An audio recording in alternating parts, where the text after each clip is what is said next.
Maître, maître, je t'en prie, regarde mon fils. Aide-le, je t'en prie. C'est mon unique enfant. J'ai prié tes disciples de chasser l'esprit qui est en lui, mais ils n'ont rien pu faire.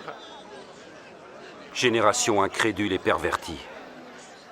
Combien de temps encore devrais-je vous supporter?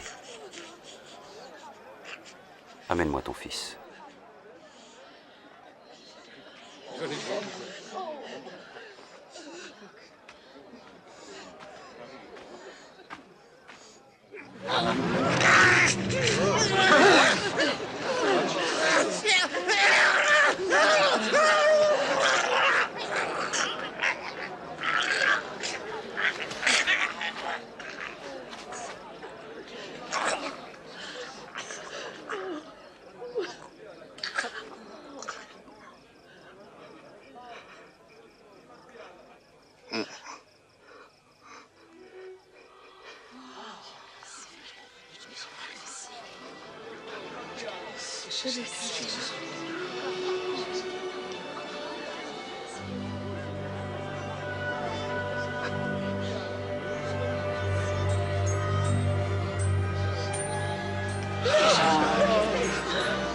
Son visage est guéri aussi.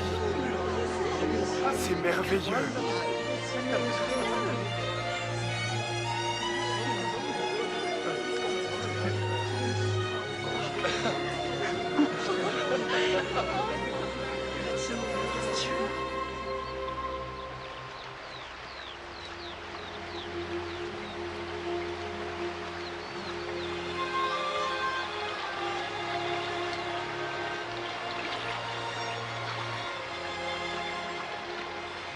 Apprends-nous à prier, comme Jean l'a appris à ses disciples. Quand vous priez, dites « Notre Père qui es aux cieux, que ton nom soit sanctifié, que ton règne vienne, que ta volonté soit faite sur la terre comme au ciel. Donne-nous chaque jour notre pain quotidien. Pardonne-nous nos offenses, comme nous pardonnons aussi à ceux qui nous ont offensés. Protège-nous contre la tentation et délivre-nous du mal. »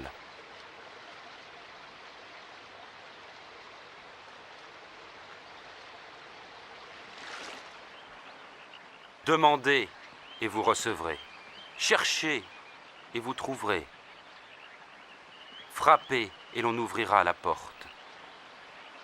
Car tout homme qui demande reçoit.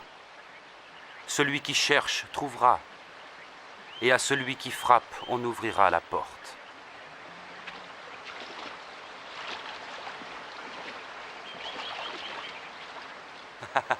Si l'un de vous est père, donnera-t-il à son enfant un serpent quand il demande un poisson? Ou un scorpion quand il demande un œuf? Si donc vous qui êtes mauvais savez donner de bonnes choses à vos enfants,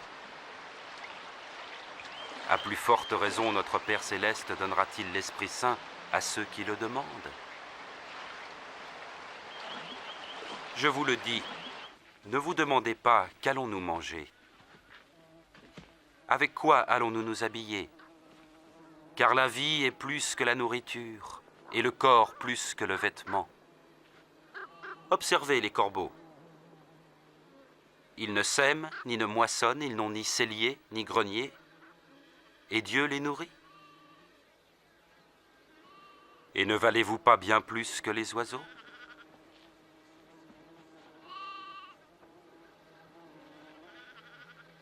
Qui d'entre vous peut, à force d'inquiétude, prolonger tant soit peu sa vie?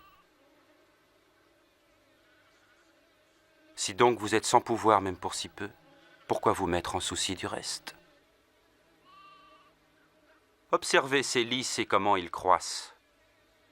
Ils ne filent ni ne tissent. Et pourtant Salomon lui-même, dans toute sa gloire, n'a jamais été vêtu comme l'un d'eux. Si Dieu revêt ainsi l'herbe des champs qui demain sera jetée dans le feu, il fera donc bien plus pour vous, aux gens de peu de foi. Fais grandir notre foi. Si votre foi était grosse comme une graine de moutarde, vous pourriez dire à l'arbre qui est là, « Déracine-toi et va te planter dans la mer », et il vous obéirait.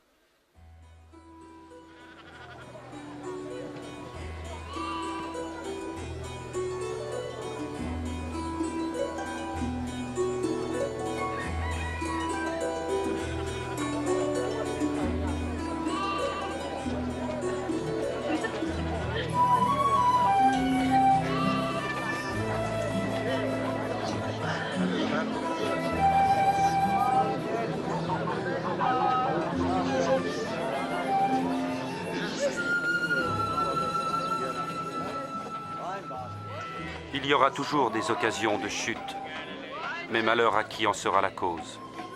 Il vaudrait mieux pour lui qu'on attache une pierre à son cou et qu'on le jette à la mer pour qu'il ne provoque pas la chute de l'un de ses petits. À quoi est semblable le royaume de Dieu? Il ressemble à la graine de moutarde qu'un homme prit et mit dans son jardin. La graine poussa, devint un arbre, et les oiseaux du ciel nichèrent dans ses branches. Je suis pas sûr de savoir de quoi il parle. Comment peux-tu manger et boire avec ces collecteurs d'impôts et ces gens de mauvaise vie? Les bien portants n'ont pas besoin de docteur. Seuls les malades l'attendent. Je n'appelle pas ceux qu'on dit respectables à se repentir, mais les pécheurs.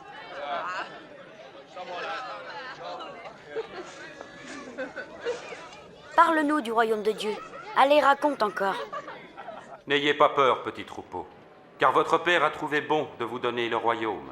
Vendez ce que vous possédez et distribuez-en le produit aux pauvres. Constituez-vous dans les cieux un trésor inaltérable et qui ne s'épuisera pas. Aucun voleur ne pourra l'atteindre et aucune mythe l'entamer. Car là où est votre trésor, là aussi sera votre cœur.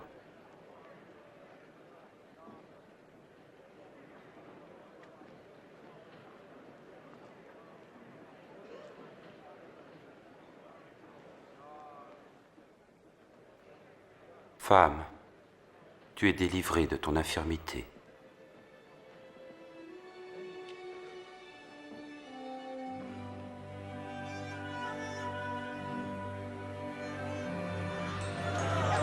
Regardez, elle est guérie. C'est un miracle. Oui, un miracle. Venez voir. Loué sois-tu, Maître. Louons le Seigneur. 18 ans de misère. Merci, Maître.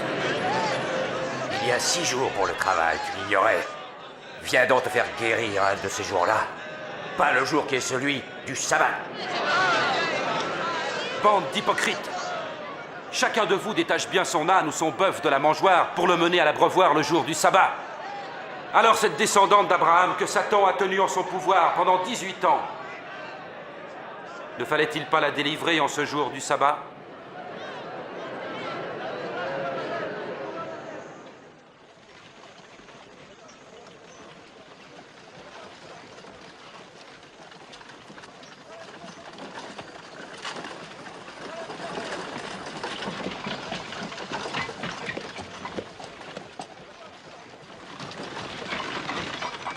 Ô bon maître, que dois-je faire pour obtenir la vie éternelle?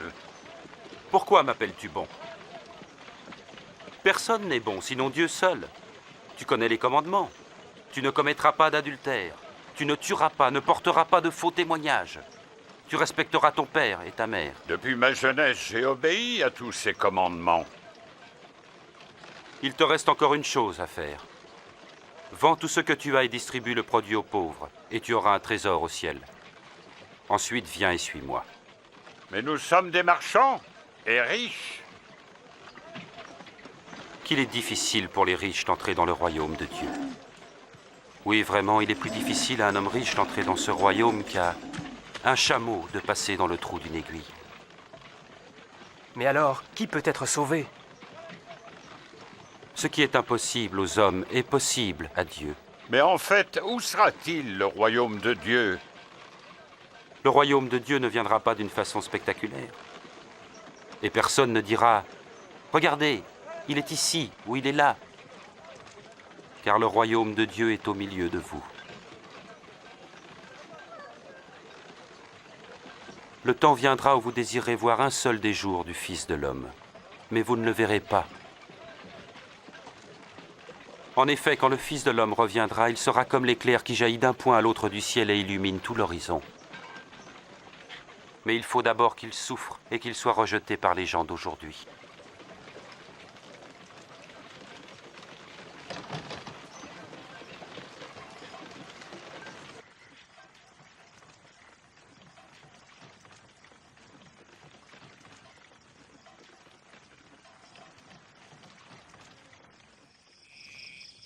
Il est en fait plus facile au ciel et à la terre de disparaître qu'au plus petit détail de la loi de s'effacer. Bien des prophètes et des rois auraient voulu voir ce que vous voyez, mais ne l'ont pas vu. Entendre ce que vous entendez, mais ils n'ont rien entendu. Que devons-nous faire? Dans la loi, qu'est-il écrit, et comment la comprends-tu? Ton Seigneur Dieu, tu aimeras de tout ton cœur, de toute ton âme, de toutes tes forces et de toute ta pensée. Et tu aimeras ton prochain comme toi-même. Tu as raison, fais cela et tu vivras. Mais qui est mon prochain? Pas ces soldats-là. Et que dire de César? Un jour, un homme descendait de Jérusalem vers Jéricho. Des brigands l'attaquèrent. Il fut dépouillé, frappé et abandonné à moitié mort. Il se trouva qu'un prêtre passait sur cette route. Il vit l'homme, il l'évita et passa de l'autre côté. De même, un serviteur du temple passa, vit l'homme, s'écarta et s'éloigna rapidement. Mais un étranger méprisé, un Samaritain, voyageait par là et trouva l'homme. Quand il le vit, il éprouva une grande pitié. Il s'approcha de lui, pansa ses plaies en y versant de l'huile et du vin, le chargea sur sa propre monture, le conduisit à une auberge et prit soin de lui. Le lendemain, il donna 2 pièces d'argent à l'aubergiste et lui dit « Prends soin de lui. Et si tu dépenses quelque chose de plus, c'est moi qui te rembourserai quand je repasserai. » À ton avis, lequel des 3 passants s'est montré le prochain de l'homme attaqué par les brigands? Celui qui était bon. Alors faites de même. Ah. Laissez les petits-enfants venir à moi, ne les empêchez pas, car le royaume de Dieu appartient à ceux qui leur ressemblent. En vérité, je vous le dis, celui qui ne reçoit pas le royaume de Dieu comme un petit enfant n'y entrera jamais. Qui accueille cet enfant en mon nom m'accueille moi-même. Ainsi, il accueille aussi celui qui m'a envoyé. Car le plus petit d'entre vous tous est le plus grand.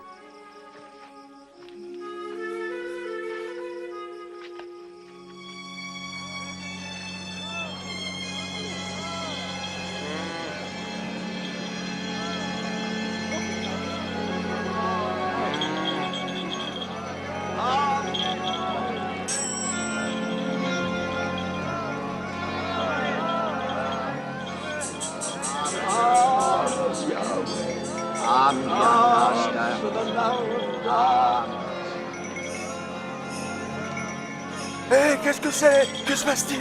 C'est Jésus de Nazareth qui passe par là.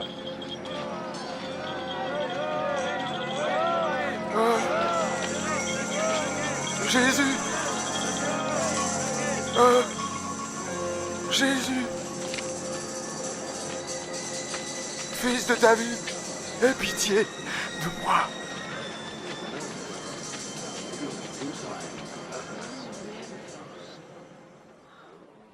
Que veux-tu que je fasse pour toi? Je veux voir à nouveau.